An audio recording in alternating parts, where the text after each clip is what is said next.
Wassalatu wassalamu ala asyrafil anbiya'i wal mursalin sayyidina wa maulana wa habibina wa syafi'ina Muhammadin sallallahu alaihi wa ala alihi wa sahbihi ajma'in.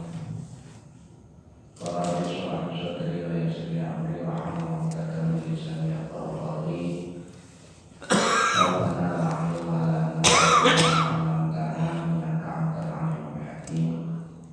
ya ma'allimah wa ma'allimna wa ya ma'allimah sulaimana fa'idna sallallahu alaihi wasallam. Para jemaah Allah, alhamdulillah hari ini kita masih diberi kekuatan dari Allah, baik itu kekuatan iman, kekuatan Islam, kekuatan kesehatan, sehingga malam hari ini kita masih bisa menjalankan kegiatan rutin yang berupa ta'alum. Mudah-mudahan apa yang kita lakukan pada malam hari ini mudah-mudahan dicatat sebagai amal yang hasanah. Salawat dan salam mudah-mudahan kepada Rasulullah sallallahu alaihi wasallam kita nantikan syafaatnya dari yaumil qiyamah. Para jemaah rahimahullah, malam hari ini insyaallah kita akan menerangkan hal yang pokok, yaitu berkaitan dengan nafsu, karena menurut kitab ini wal nafsu aduwwun, utawi nafsu itu musuh, nafsu itu musuh. Waladu la yu'man, sementara kalau musuh itu tidak bisa memberikan aman, tidak bisa memberikan kenyamanan, artinya tidak kondusif, dan dia ada bahkan yang namanya nafsu itu bahkan musuh, ya, musuh yang lebih daripada musuh, di musuh di atas musuh. Karena Allah Rasulullah sallallahu alaihi wasallam sebagaimana yang disampaikan oleh Rasulullah, ada aduwika nafsuka allati baina janibaika. Jadi musuh atau apa musuh, yaitu yang musuhmu. Luwih-luwih abadi musuhmu itu nafsumu. Nafsu itu adalah di baina janibaika, yang berada di antara kedua mulutmu. Walillahi apa itu? Darul qail haitsu yaqul. Dan itu kedua Allah utawi kebangkitan wong kang dewa. Haitsu yaqul sekiranya jauh sapa isi qail. Dawe dipun ta'rifu nafsaka la ta'man awalila panafsu akhdatu min sab'ina syaitana. Jadi kalian semua mestinya harus tahu tentang nafsu, tentang nafsumu, nafsu kalian yang membuat menjadikan tidak aman terkait dengan apa yang menjadi itu bahasanya dinamikanya, terkait dengan dinamikanya nafsu. Karena apa? Nafsu itu lebih jelek sebenarnya daripada godaan 70 setan. Nafsu itu lebih apa ya? Lebih berbahaya dibandingkan 70 godaan setan. Oleh karena itu Allah menyebutkan al-musyirika bika wa ana alamu wa astaghfiruka lima la a'lam. Karena itu doa wahai Allah, saya rindu kepadamu untuk agar tidak melakukan kesyirikan sementara kami tahu, wa astaghfiru lima la a'lam. Dan saya mohon ampun kepada Allah terhadap sesuatu yang tidak saya tahu. Waqad sadartu usulah hadhihi risalah. Teman-teman miliki ingsun ing pira-pira pasal risalah iki dikawali kelawan ucapan ingsun bi awali kulli faslin minha. Setiap pasal kami mulai dengan kalimat wa'alaika. Kenapa dikata qasidan bidalika mukhatabah bi nafsi wa akhi? Karena kalimat wa'alaika ini bukan hanya bermaksud untuk memberikan nasihat kepada diri, tetapi juga kepada saudara-saudaraku. Alladzi kana sababan biwadiha, di mana saudara-saudara itu yang telah menjadi penyebab sehingga saya mengarang risalah ini. Khususon wasa iriman wa'ahi mukhatabatan nafsi wasa iriman.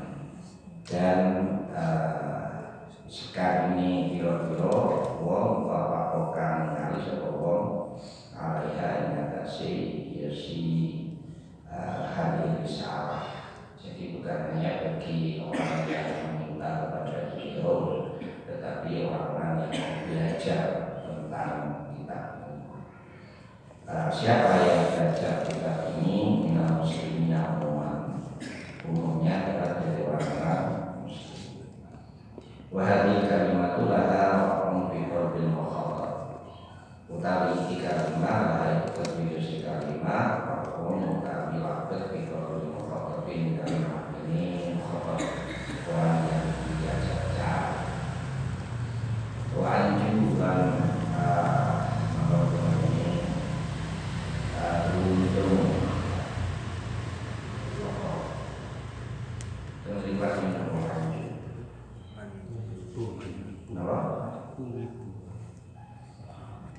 ya, beruntung dia dengan hadir kalimat insyaallah beruntung dari mana? Minat tauhid, dari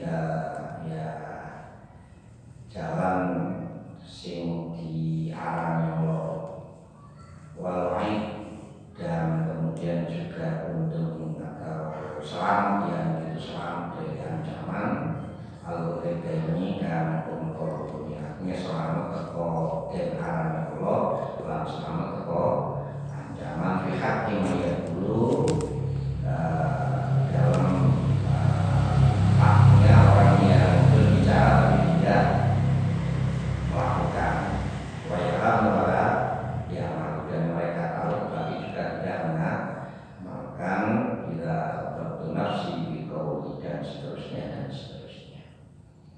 Para jemaah rahimakumullah, yang perlu kita garis bawahi dalam pembahasan malam hari ini adalah berkait dengan persoalan hawa nafsu.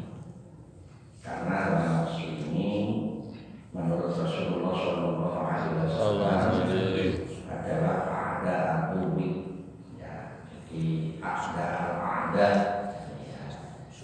musuhi biro-biro musuh. Makanya ketika Rasulullah SAW perang pulang dari perang Badar. Perang Badar itu adalah perang penentu. Perang penentu, kalau memang menang maka Islam akan bisa tersiar ke seluruh dunia. Tetapi ketika perang Badar itu kalah, maka Islam itu juga akan pudar. Artinya perang Badar itu adalah perang penentu. Menang dan tidaknya itu tergantung, tersebarnya Islam itu tergantung pada faktor kemenangan atau kekalahan daripada perang. Secara logika perang Badar itu kalah, karena jumlah kaum muslimin itu hanya 300 lebih sekian. Sementara yang namanya kaum musyrikin, kaum kafirin itu adalah 1000 sekian, sehingga 3 kali lipat. Jadi jumlah umrahnya sing luwih akeh mesti apalagi persenjataannya kaum musyrikin, kaum kafirin ini sudah dipersiapkan sebelumnya. Sementara kaum muslimin itu tidak menyangka kalau kemudian ada serangan mendadak, jadi tidak siap. Tetapi Nabi Muhammad Rasulullah SAW dalam kondisi terkejut kemudian beliau istighosa itu minta pertolongan kepada Allah. Ini diabadikan dalam Al-Quran. Idh tastaghithuna rabbakum fastajaba lakum inni mumiddukum bi alfin minal malaikati murdifin. Jadi Rasulullah ini mengajak kepada Allah, istighosa kepada Allah, minta tolong kepada Allah, gitu ya, untuk menghadapi musuh yang jumlahnya 3 kali lipat dan kemudian juga persenjataannya lengkap, sementara orang mukmin itu sepertiganya dan senjatanya itu ya pas-pasan, bahkan nyaris tidak membawa senjata sama sekali. Oleh karena itu kemudian istighosa, idhas dari sunarbakum, di saat kalian semua minta tolong kepada Rabbmu, kepada Tuhan, fastajaba, maka Allah memberikan ijabah kepada kalian semua. Nah, caranya Allah bagaimana memberikan ijabah? Inni mumiddukum bi alfin minal malaikati murdifin. Allah itu mengirimkan malaikat secara berbaris jumlahnya 1000. Sehingga kalau di jumlah dengan tentaranya orang Islam menjadi 1.300 sekian, berarti masih lebih banyak orang muslim karena dibantu oleh malaikat. Sehingga dengan demikian musuh-musuh kaum musyrik, kaum kafir itu tidak tahu terhadap 1000 malaikat yang melawan mereka. Karena apa? Ini penentu apakah Islam ini akan tersebar atau mungkin padam pada saat itu. Oleh karena itu kemudian Allah menghendaki supaya Islam ini sebagai rahmatan lil alamin kemudian juga dipeluk oleh semua manusia sampai hari akhir, dan kemenangan diberikan kepada pasukannya Rasulullah. Istighosa ikhlas benar-benar Gusti Allah tanpa pamrih, hanya lillahi kalimat agar kaya istighosa yang saya ini istighosa politik. Yes, kalau lumayan sebelum istighosa. Dan akhirnya kemenangan diperoleh oleh Rasulullah dan para tentaranya. Dorong saya kemudian pulang dengan gembira, euforia, senang, berkoyak-koyak. Kemudian Rasulullah mengatakan, roja'na min jihadil asghar ila jihadil akbar. Kalian semua tidak perlu bersenang-senang, tidak perlu bergembira, karena ada musuh yang lebih berat. Kita pulang dari peperangan kecil menuju peperangan yang lebih dahsyat, lebih besar. Sehingga para sahabat bertanya, ayo jihad akbar ya Rasulullah, apa yang jenengan maksud jihad akbar itu ya Rasulullah? Jawab Rasulullah, jihadul nafs. Jadi memerangi hawa nafsu itu lebih abad ketimbang memerangi setan. Nah, para jemaah rahimahullah, dalam kitab yang dikarang oleh Imam Nawawi, Syekh Muhammad Nawawi Al-Bantan. Syekh Nawawi Al-Bantan itu ulama besar sekelas dari dengan Hasyim Ma'ruf Amin itu cucunya daripada Syekh An-Nawawi Al-Bantan. Dia itu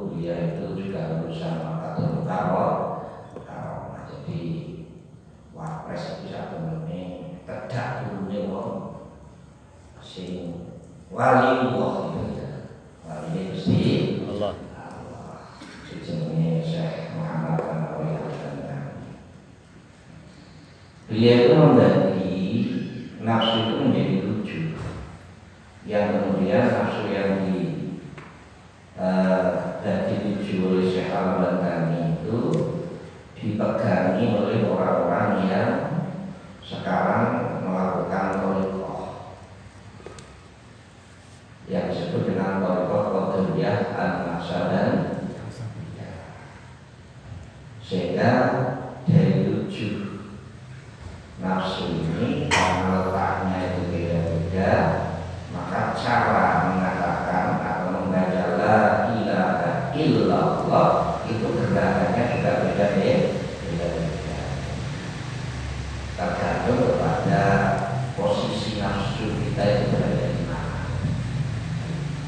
Jadi dalam kitab itu Fadlul Qais itu disebut dengan marotibun nafs, tingkatan nafsu. Nafsu yang pertama itu adalah nafsu yang biasa kita kenal, yaitu nafsu amarah. Nafsu amarah ini sangat jahat. Mungkin yang dimaksud dengan akhbasu min sab'ina syaitonan itu adalah nafsu ini. Nafsu amarah ini diabadikan dalam Al-Quran surah Yusuf ayat 53. Wa ma ubarri'u nafsi inna nafsa la'ammaratun. Jadi artinya, dan aku tidak membebaskan diriku dari kesalahan karena sesungguhnya nafsu itu selalu menyuruh kepada kejahatan. Illa ma rahima rabbi, kecuali nafsu yang mendapat rahmat dari Allah. Tapi sing oleh rahmat Allah itu ya. Sing akeh itu ya nafsu sing menurut sabda Rasulullah tadi, rojatu min jihadil asghar ila jihadil akbar. Lah jihadil akbar ini apa? Ya jihadul nafsi. Indikator ciri-ciri ini wong sing terjangkiti dengan nafsu amarah. Niki ciri-ciri ini. Nomor 1 adalah al-bukhl. Apa bukhl? Mati. Ya. Pikir. Gambil kita. Cetil. Jangan pakai kulit. Meneh apa ya? Bahkan sampai meneh senyum ya. Salah satunya macam-macam Pak.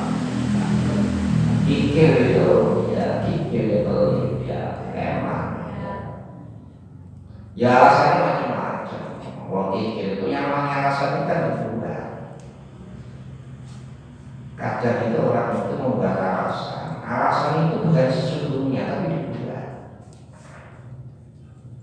Ya, kayak orang kafir atau ngajinya waktu masalah. Jadi alasan. Cuma rasionalisasi supaya wong sing diceritain itu percaya bahwa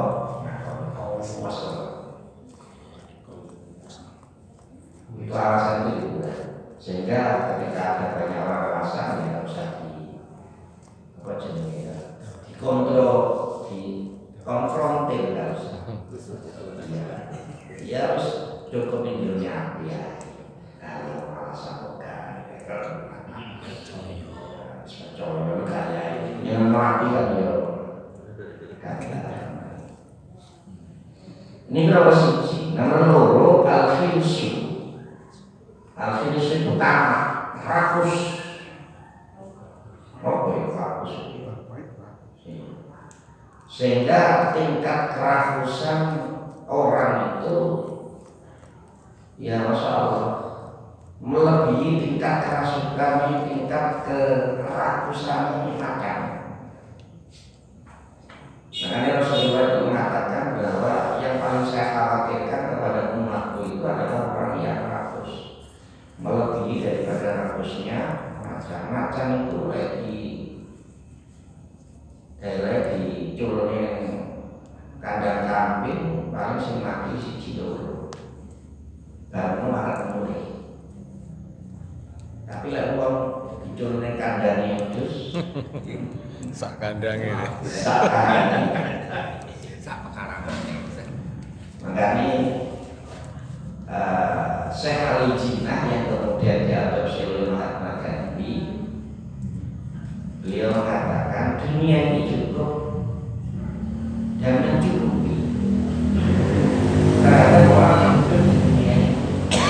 Jadi kekayaan dunia, apa yang ada di dunia ini, kekayaan yang di daratan, di lautan, itu bisa mencukupi orang yang hidup di dunia. Coro sewu, wong sewu, kira-kira apa yang diperuntukkan manusia itu yang jadi artinya luwih ketawa luwih teko war gitu.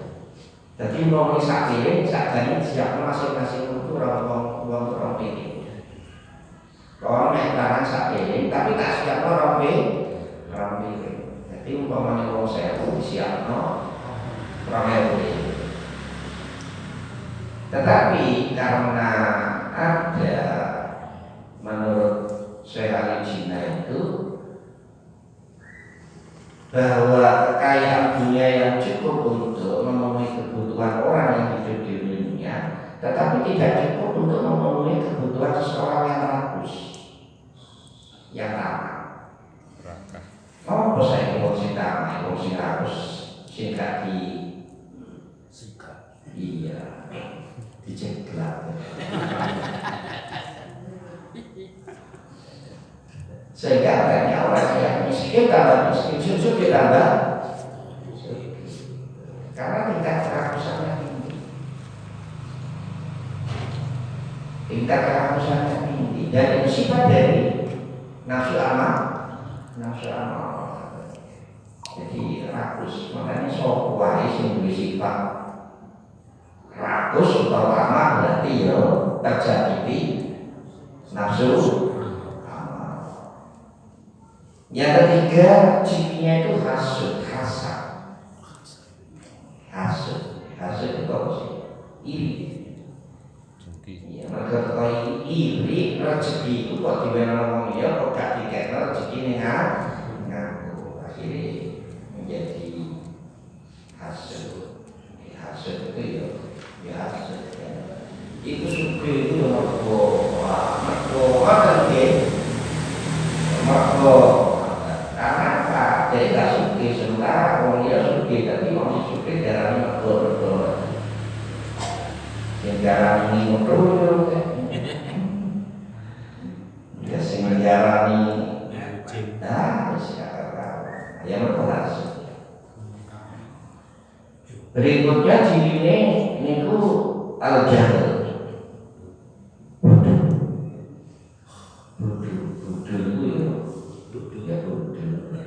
Yang kelakar sinau tak belajar apa ayas-ayasan nafsu nah. Berikutnya hati bersombong. Ciri nomor 5 sombong. Ya, sombong. Rasanya yang saat ini egois. Ya. Egois apa egois itu?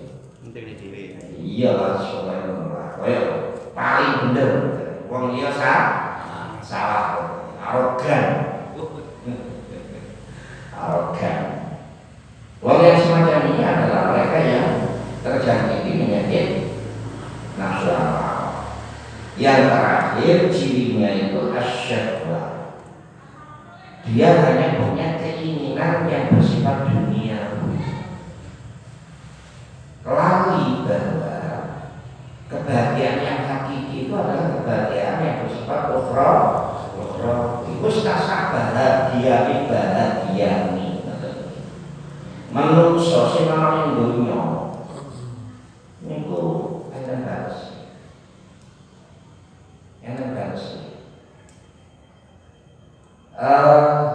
Sinten Ratu Elizabeth yang terkenal ini. Ketika mantu Pangeran Charles itu sekian ratus miliar ketika itu tahun 80. Iya, kalau dugi, Kalau tinggal betul dugi, tapi apa TV? Tapi akhirnya dia tidak pernah apa. Kemarin beberapa bulan sektor ini pernah Fir'aun. Sehingga kebahagiaan kali itu adalah kebahagiaan yang di akhirat. Ketika kita sadar bahwa kebahagiaannya kali itu di akhirat, maka kita jangan sampai terkontaminasi atau teracuniannya mementingkan kebahagiaan dunia. Kebahagiaan dunia itu penting, tapi jauh lebih penting kebahagiaan akhirat. Tapi lain dia itu ya Rabbana atina fid dunya wa fil akhirati wa qina adzabannar. Itu ideal. Sehingga ideal ning dunya sak bahagia, ning akhirat yo itu wadah.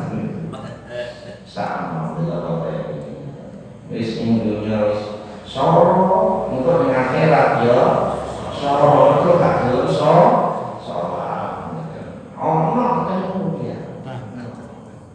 Tapi ada jalan tiga kan.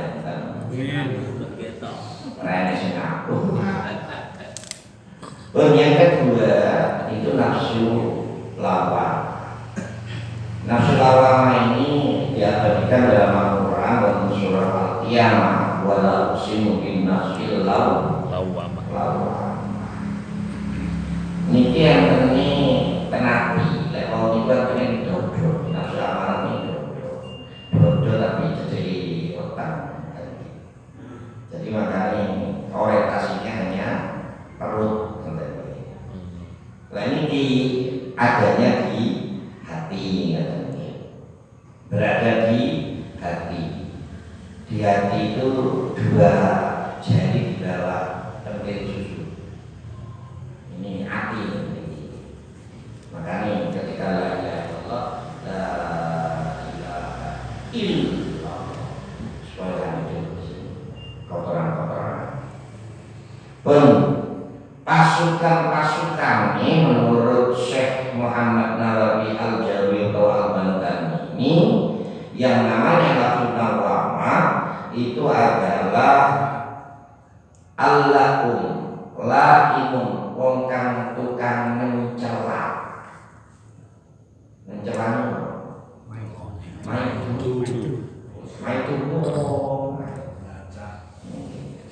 segala bener wong paidu kabeh wong salah. Iki namanya melihat orang itu bi'aini sukhti. Kalau bisa melihat orang itu bi'aini itu. Jadi kalau sama itu paidun alam wala talumuni walumu anfusakum dalam Allah. Ojo maidu aku ning paidun alam dhewe. Kalau misalkan orang macam-macam alam si alasan naik, sing salah itu aku ning sing salah Allah. Ngono aku sing kok baik. Ya harus ada nih nafsunya itu. Selain itu, dari sebelum itu lebawa asal sekali al-hawa itu kesukaannya bersenang-senang. Bukan berarti bersenang-senang itu tidak boleh.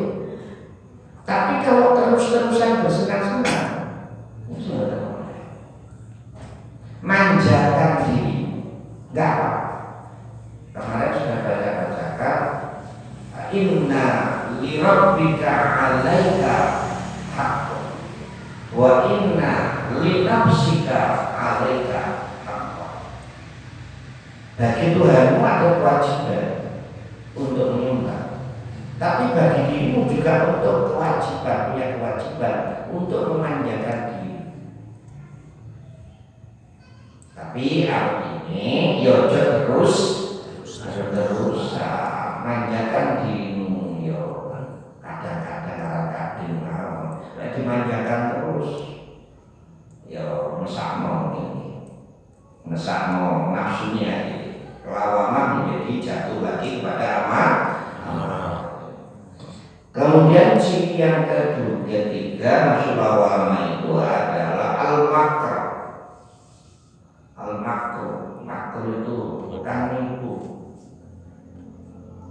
bukan ngapusi. Bukan ngapusi. Pokoknya sampai ono ngapusi aku tenang. Tenang. Ya. Ambil tak coba pesulap merah. Cek triki itu dibuka. Yang keempat al-ujub. Al-ujub itu membanggakan diri. Jadi selalu memuji dirinya dan tidak pernah memuji orang lain. Memuji orang lain. Tapi kalau memuji dirinya, senang. Sing apik itu memuji wong liya, enggak usah memuji. Wong sing kaya ini kena kawan. Nomor berikutnya cirinya itu adalah al-ghibah. Al-ghibah itu bagi orang kau itu dari bodoh, ngerumpi. Nomor berikutnya nomor 6 riak. Lawan itu riak itu dipuji oleh manusia. Pamer amal. Jadi pamer supaya dipuji. Kalau sebenarnya niatnya supaya ditiru oleh orang lain betul apa? Tapi lagi memuji bewon kalau saya melakukan semacam ini biar diikuti oleh orang lain, itu namanya al-qudwah, al-uswah, contoh, model, patron. Jadi saya melakukan semacam ini bukan riak, tetapi supaya dicontoh. Perbedaannya dia ambil kebutuhan ini bisa. Simbol itu nih. Berikutnya al-zulmu zalim terhadap dirinya maupun terhadap orang lain. Walladzina idza fa'alu fahisatan aw zalamu anfusahum zakarullah wastaghfiru dan seterusnya. Nomor berikutnya al-kibr dus'ab.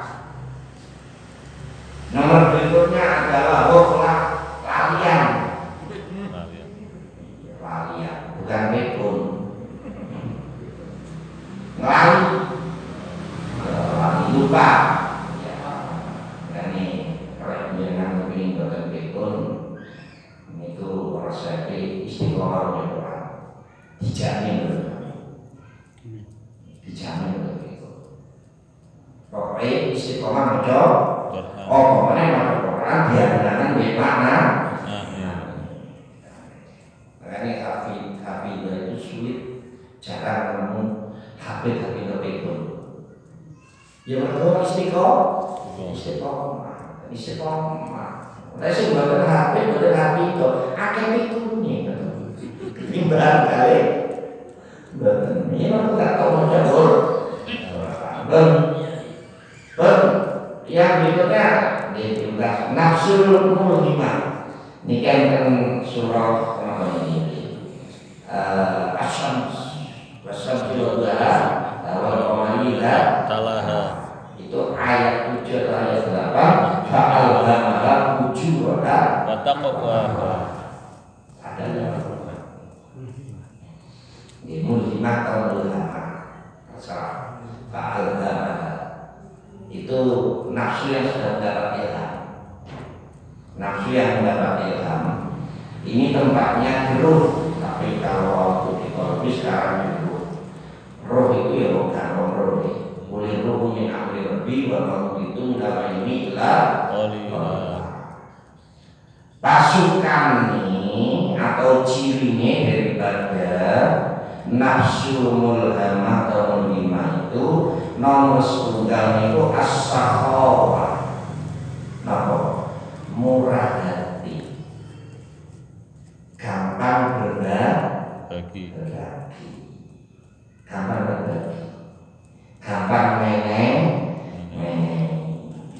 kan jaluk, kalau seneng tak bujuk kalau kan jaluk, terus as-sakhawah, wayai.